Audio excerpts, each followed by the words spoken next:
Okay, welcome to avid movie fans on Facebook, TikTok, YouTube, and a whole bunch of other things now at this point. Today, Gabe and I are going to be reviewing our first triple feature. We watched three different versions of A Christmas Carol, one starting in 1935. We'll get into that in a moment. And then we went into the 1984 one with George C. Scott. And then for a treat, one that Gabe and I have both seen 1,000,005 times. We went with A Muppet Christmas Carol, Yep. because you can't have a Christmas Carol marathon without the Muppets version. So anyway, here's a little bit. I mean, everybody should know what this both novel and movie is about because it's been around for a while, and there's been a lot of versions. I get into that in a minute here, but I wrote down a little bit of what I wanted to do to explain this. Okay, A Christmas Carol is a fantastical fantasy ghost story that is, at its base roots, it is an anti-capitalistic tale or warning that shows that the needlessly greedy, super rich takers could only hope to possibly ever change through the sheer terror that is only presented by the unrealistic idea of a collection of horrifying spirits showing them their past misdeeds. Good luck with that. Missed opportunities to be grateful for what they have. And then their squandered opportunities to share their wealth in an altruistic way solely to benefit those less fortunate than themselves. And then finally, being scared straight when forced to look upon their own mortality. Good luck with that. I mean, the novel itself has been around for as of this week, 180 years. There are 16 movie and TV adaptations, or of this story. So it's not like rich people don't know it exists. And yet nothing ever changes except only to get worse. So this year, the only three spirits that I want to be visited by are these guys over here.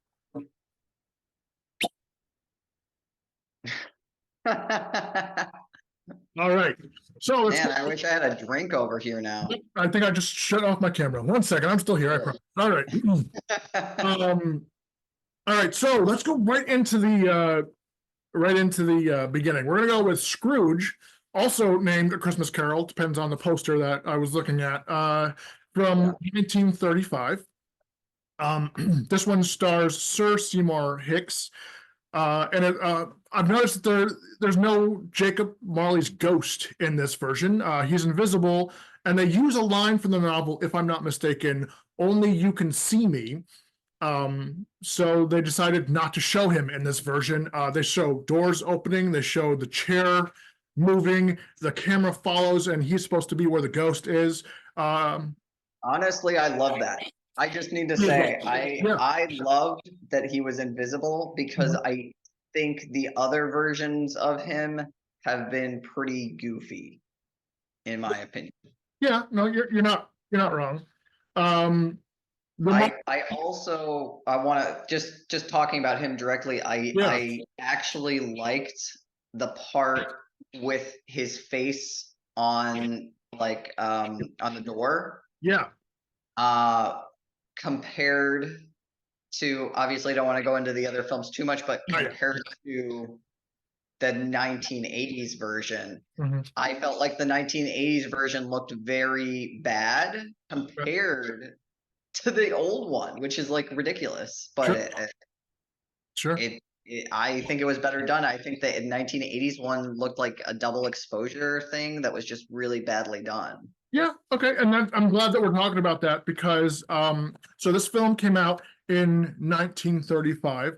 And so I'll skip my well, actually, just really briefly, this one was definitely an abridged version. This was a short the shortest version that I've ever seen.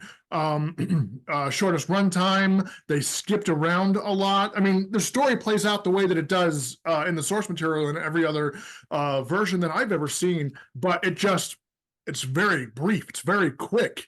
And they do skip a lot of what's in the story. So let's go right into special effects. originally I'm like, okay, it's 1935, so obviously they didn't have CGI. They did have practical effects. You can go all the way back to before 1935, 2 years before this movie.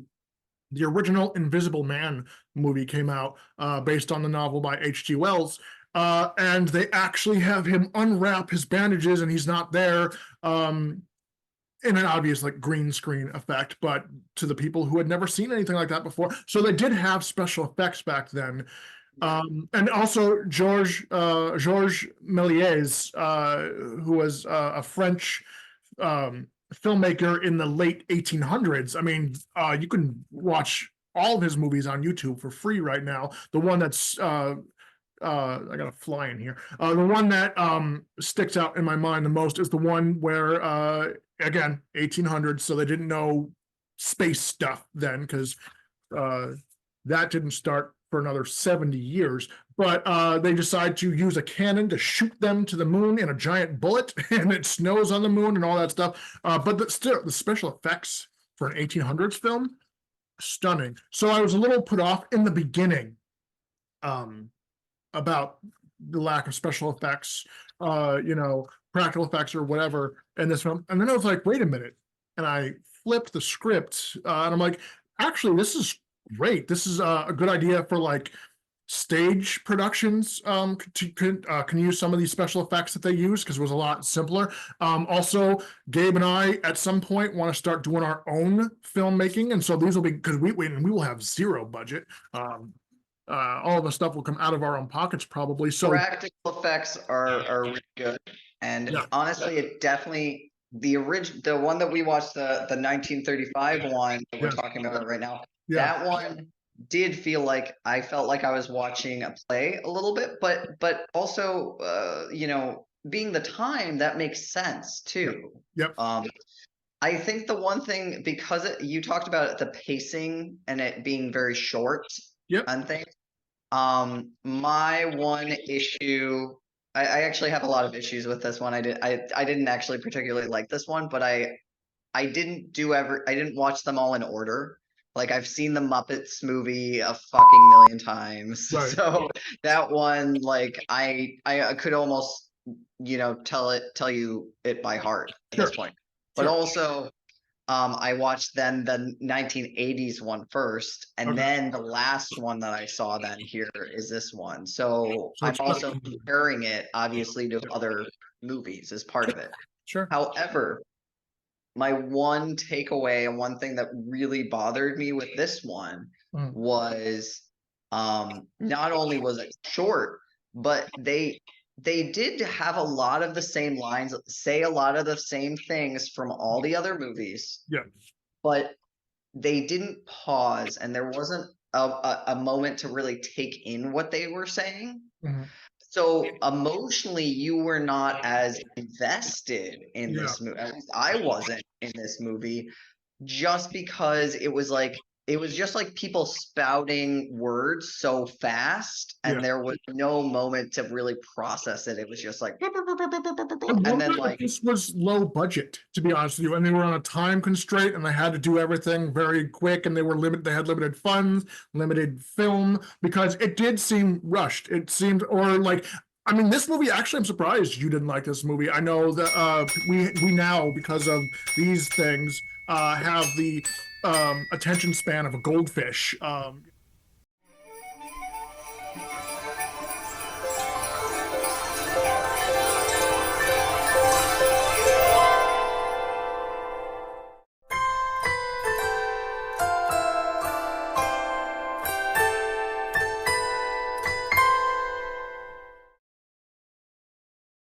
I would like it, but actually, no. When it comes to this story, I want it drawn out.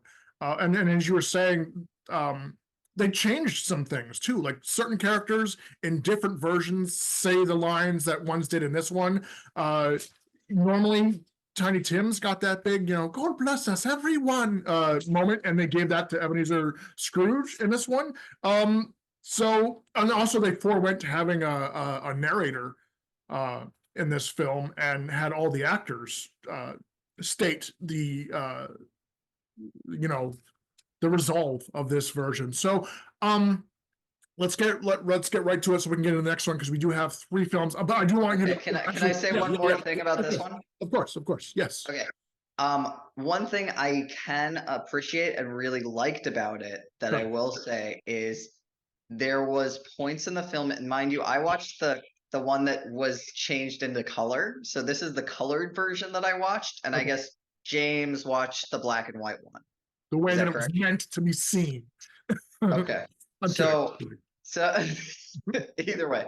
But even in the one that I watched, which was colored, there were a lot, they used shadow and lighting actually pretty well for as old as it is. And obviously, you know, the colors even now watching it is muted and things like that. But there was a lot of cool choices, especially using shadowing and things like that, which I appreciated. Also, one thing I loved, going back to the special effects real quick, the way of Ebenezer Scrooge, the way they filmed Ebenezer Scrooge looking through walls at the events that were happening inside the homes by putting up what was clearly a bed sheet.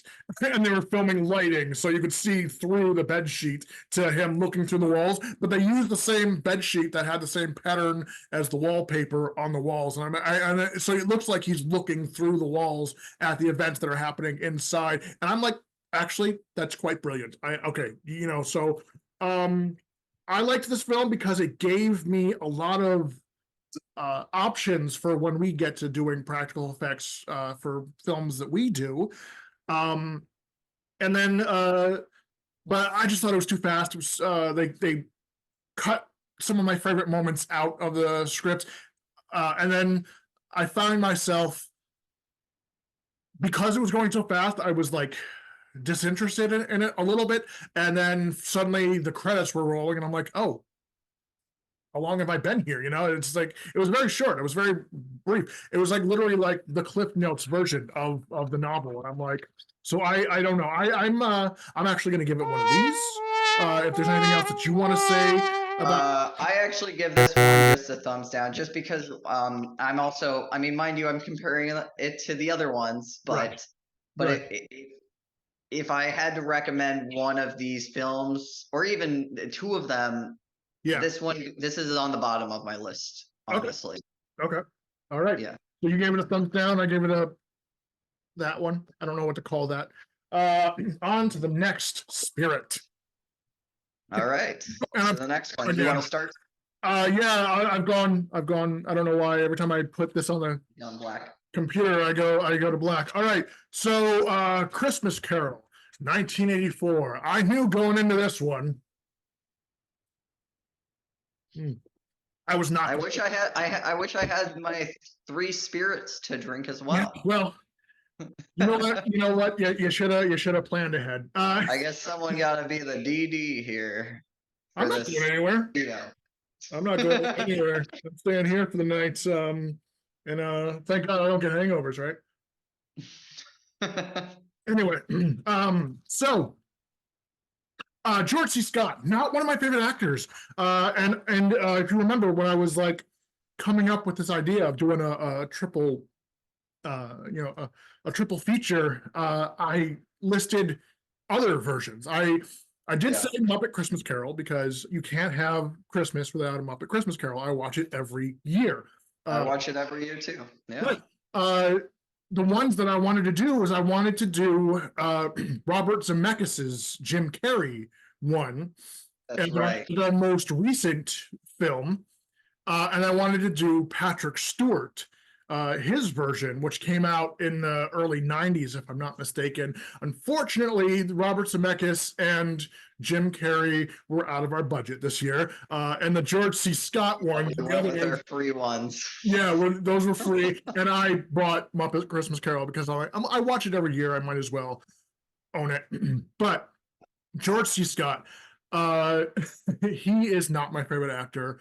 And he like, it's mostly his yelling, because his acting is a lot of yelling, and when he yells, it sounds like he swallowed a handful of like gravel, and it's grating to my ears, and I'm like, oh my God, freaking Ebenezer Scrooge is a loud, yelly, very angry, disgruntled character, I can see this going like 2 hours of him just screaming. And I was like, I'm not thrilled about it at all.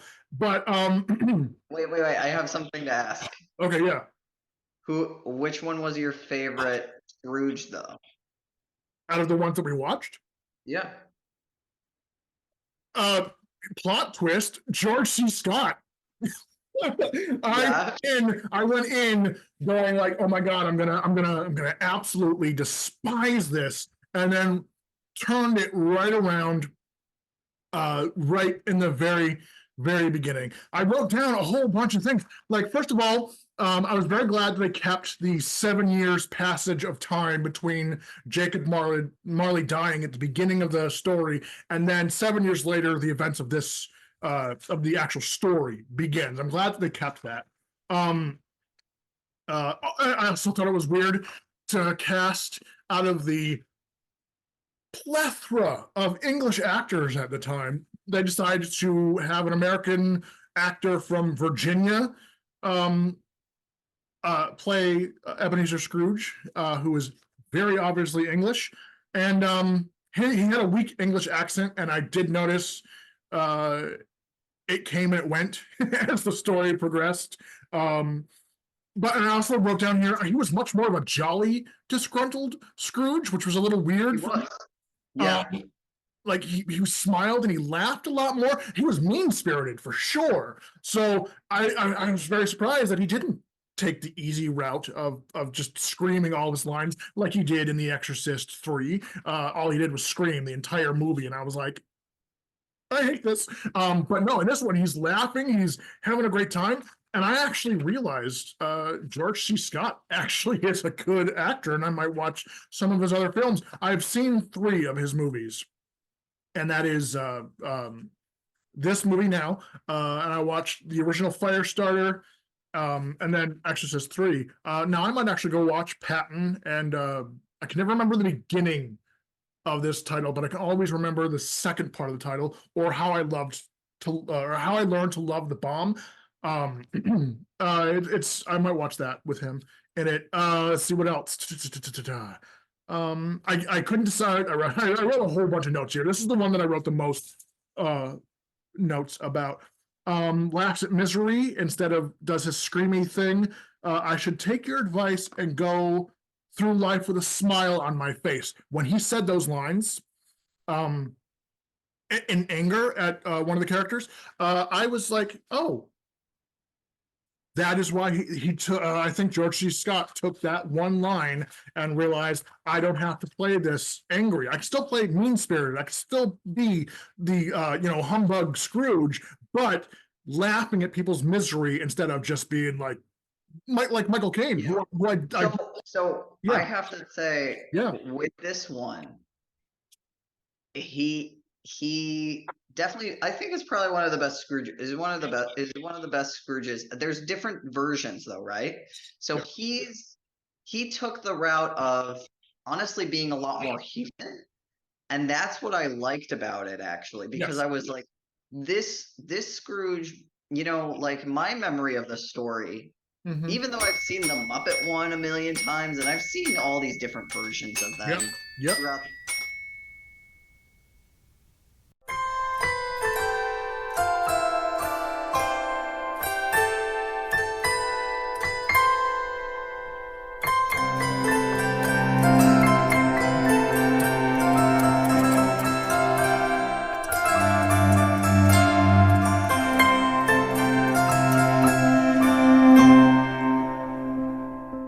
Memory of the story, even though I've seen the Muppet one a million times, and I've seen all these different versions of them throughout the years, but my memory has always been so strongly Scrooge is just this almost unrelatable asshole. Yes. And in this one, you see that he's actually a lot more human, because throughout the film, you're seeing him grow. Yes. And you're also slowly seeing the veil kind of lift and realizing maybe he's not even growing, but it's a character development. Yeah. Yeah. It's like, oh, he actually is just a shut down Yeah. dude Yeah. that's coming off like an asshole, but in I, reality, he's just emotionally just, yeah. shut off. Yeah, I wrote down it's closer to the source material and actually has an Ebenezer Scrooge who I believe could possibly change. Yes, he's actually, because throughout the film, you're slowly seeing him go, oh, I actually do, like, slowly being like, oh, I kind of have Yeah. emotional response to all of these Yeah. things that you're showing, Yeah. Using instead of just like a coldness the entire time. yeah, using In and Out as a the Disney movie In and Out as a reference.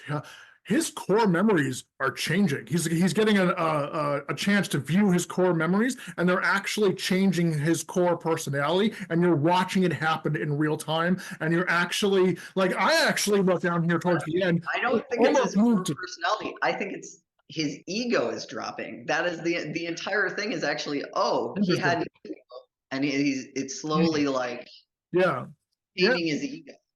But this one actually almost moved me to tears. I wrote down here. And then also it says my favorite line from almost anything I've ever heard ever.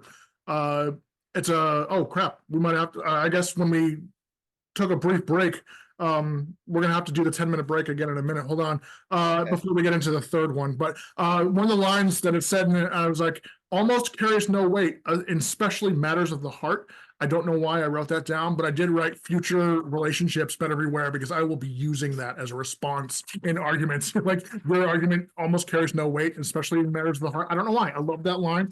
So let's see if I missed anything. I thought that Robert Zemeckis' version was the closest adaptation to the source material.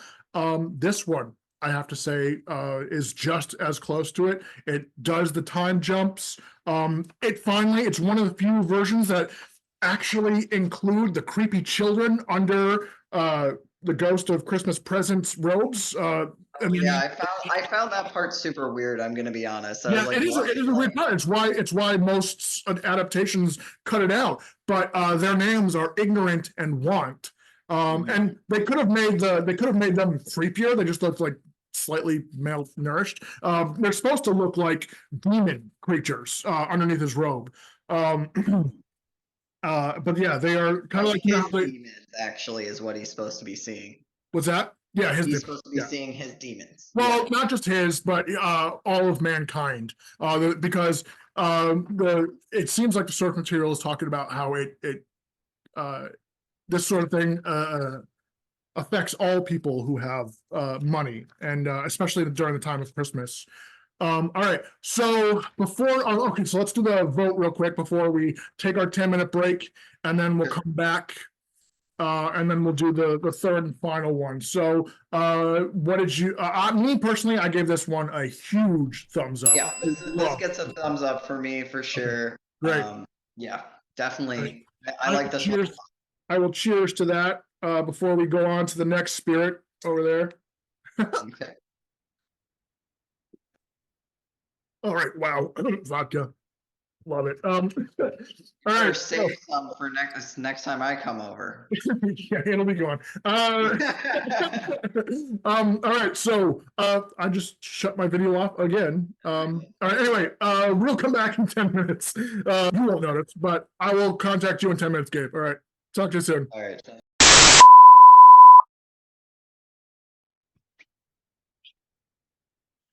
Okay, had to take a brief break. Now we're getting into the third Muppet, or the third Christmas Carol, which is a Muppet Christmas Carol, and time for the third spirit. This is not a. All right, here we go. Oh, yeah, there you go. Love. Oh wait, can we pause for a second? How vastly different the second spirit was too, in like all of the movies. Oh yeah. No, I mean, you don't need to pause that. We can definitely talk about that. That's a very good thing to talk about, actually. Yeah, because they were all. I've never seen the Ghost of Christmas. Oh wait, are you talking about Know Me Better Man, or are you talking about What's the second one? Know Me Better Man. No, me better. The Ghost of Christmas. No, not the second one. The first. Sorry, I meant the first one. Okay. Sorry, I don't know why I'm saying the second one. I Well, guess I was because thinking technically- Marley first. Yeah, That's why. technically, Jacob Marley is the first. Technically, Or, yeah, or in Marley is Muppet, the first a Muppet one. So Christmas that's Carol, fine. it's two spirits because there's two Jacob Marleys because they wanted to do Statler and Waldorf or whatever the fuck their names are. Yeah, I love that they did the two of them though, because they're a pair. They Yeah, need to be yeah. a pair, you know? But that is not book accurate. We can start like It's that. it's definitely entertaining though. Oh yeah. Oh, I love them. They were watching the Muppet Show growing up as a sproutling, whatever the hell I was, as an infant, watching that crap. I guess Marley was different in all of them on some levels then too, but Yeah. not vastly different. Yeah, yeah. I mean, I don't know. Have you seen the Robert Zemeckis version? It's literally just a candle with a hat, and it keeps putting itself out throughout the. Yeah, it's very weird. That's Marley? Mm-mm. The Ghost of Christmas Past, the one you were Okay. actually meaning, the second, Yeah. the first spirit that isn't, the business, Yes. the former business. So that one is for the oldest version is just like light, Yeah. basically. Yeah. And then the next one was this short lady. Yeah. And then I guess really I feel like the 1980s one really inspired the Muppet movie a lot, Okay. I would say. Okay. I think a lot more. I see a lot more. Like I see a lot more similarities than the 1935 one. Yeah. That's fair. And So and then the third spirit is always uniformly like the Grim Reaper or whatever, yeah, across the board. I did like how they did it in the 1935 one. It was like literally just a shadow hand, pointing, and that was very, very well done. yeah, and they used a lot of shadow in general right around then too, because then also there was a lot of shadow with Scrooge in that one. Yep. And like there were some very interesting scenes with that. I Agreed. was like, Agreed. yeah. So, Muppet Christmas Carol. All right, this is the one that I have seen ever since I was little. So it wasn't so much a rewatch as a much to the chagrin of my poor dog, wherever she is at the moment. This was a poor Mufflepugus. This was a sing along. Oh, I lost you, Gabe. Did I lose you? Oh, there you are. What happened? Did it freeze? What was No, going on? you went AWOL. You went missing. Okay. Just your image, but okay, you're back. Anyway, yeah, so this was a sing-along, and Muffy was not a fan of that. Muffy went hiding early on. So there are two, as we mentioned earlier, there are two Marleys, Jacob and Robert. In the original story, it's just Jacob. But whatever, it's okay. I won't do too many like departures from the source material stuff. Dominic Noble, which is a channel that I watch a lot, he does this Lost in Adaptation. And I don't think he covered a Muppet Christmas Carol, but I know that he did do a long time ago a Christmas Carol in general.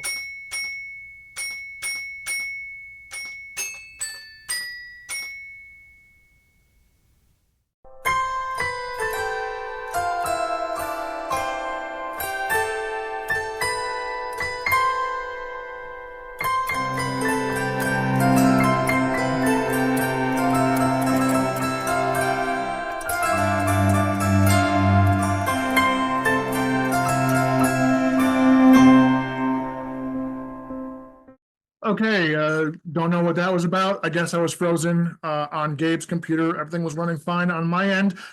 A lot of the films do a narrator. I love that we get Gonzo as the narrator and Rizzo the Rat as our, because this is a serious story with some rather nightmarish elements. So that was one thing I was thinking. It's incredibly dark for a Muppet movie. Yeah. Was one thing that I kind of, and as a kid, I guess I didn't realize that. but Yeah. then I was like, oh my God, this is actually kind of dark. We grew up, we were 90s kids, let's be honest. They Yeah. shoved a lot of stuff down our throats that They really, didn't mind. yeah. Yeah. Yeah. Being like, RIP hey, here's Artex. this dark You know, ass shit. yeah. Good luck. Yeah. Uh, I even So I have to say, I think the music is fantastic. It's a musical too, where the other ones are not. yeah, that is my next note. Actually, a lot of these songs are bangers, as they say across the pond. Why aren't they played on the radio? I mean, we hear fucking Dominic the Donkey every year, and I don't want to hear that. Why can't we? Yeah. You know, Yeah.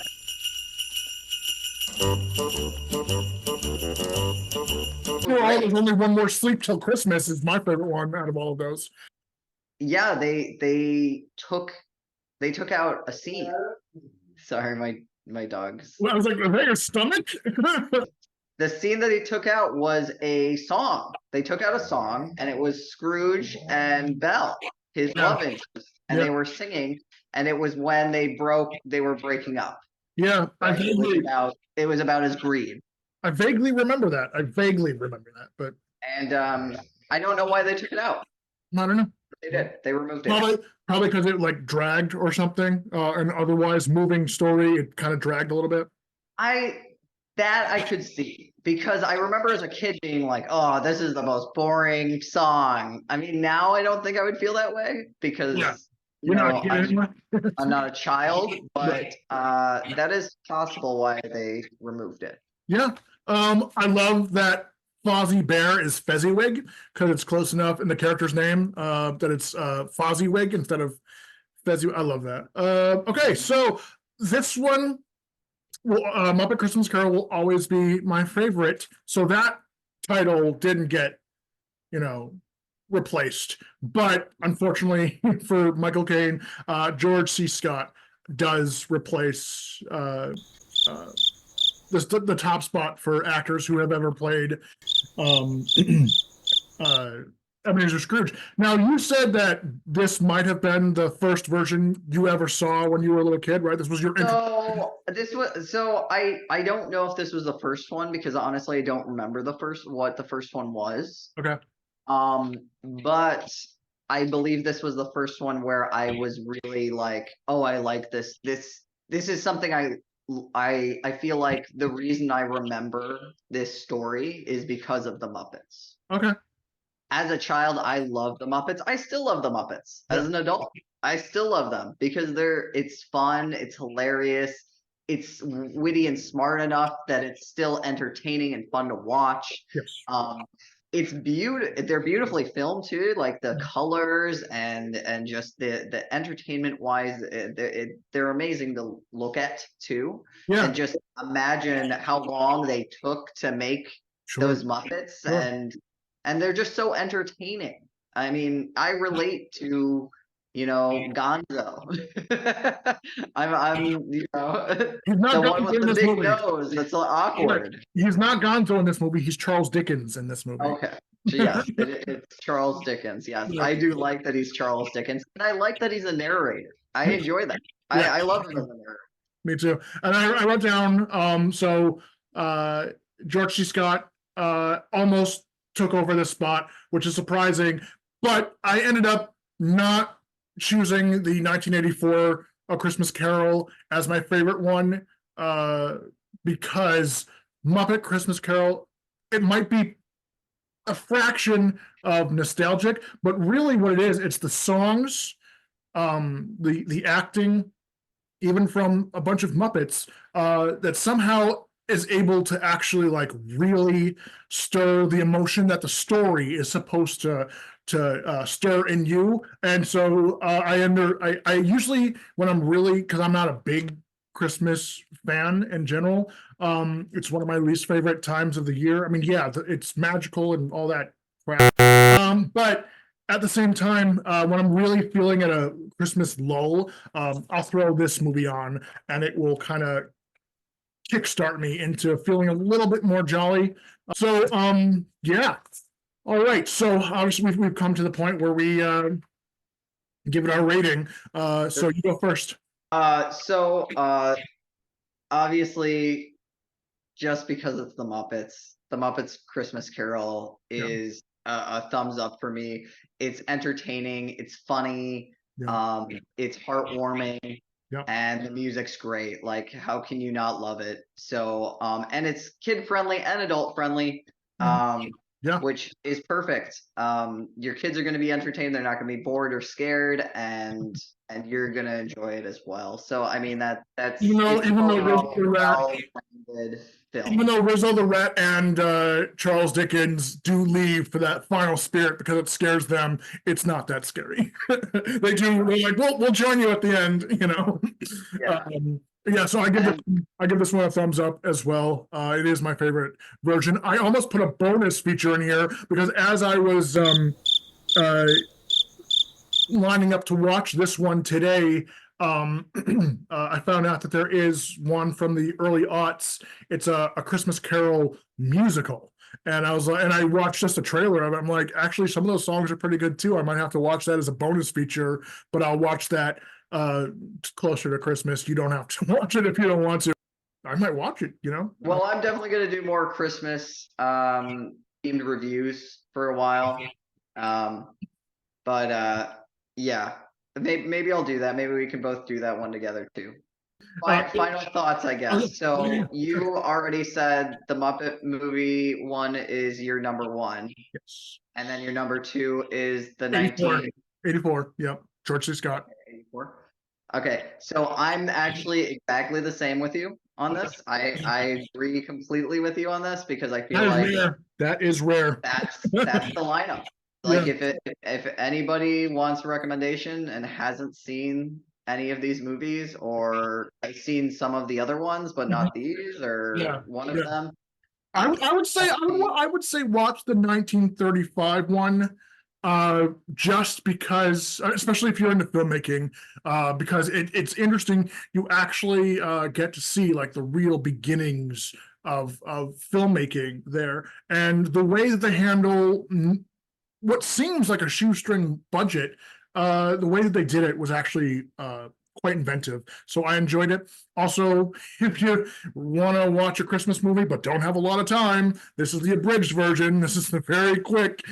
What about you guys? What is your favorite version of the story? As I wrote down in my notes, there are 16 like movie and TV adaptations, probably not including the Doctor Who, where Michael Gambon, who played the second Dumbledore, plays Ebenezer Scrooge in a Doctor Who episode. I'm sure if we included episodes of TV shows, there would be a lot more. Oh yeah, I'm sure. So cheers to you guys. All right, I'm done with that. The spirits can go home now. Good on that. Anyway, so yes, like, comment, share, subscribe. If you guys have a favorite version, if there's a Christmas movie you want us to watch, it can also be a Christmas horror movie. It can be comedy, whatever you want. You guys have a wonderful week, wonderful holiday season, and we will see you around. All right. Have a good one, guys.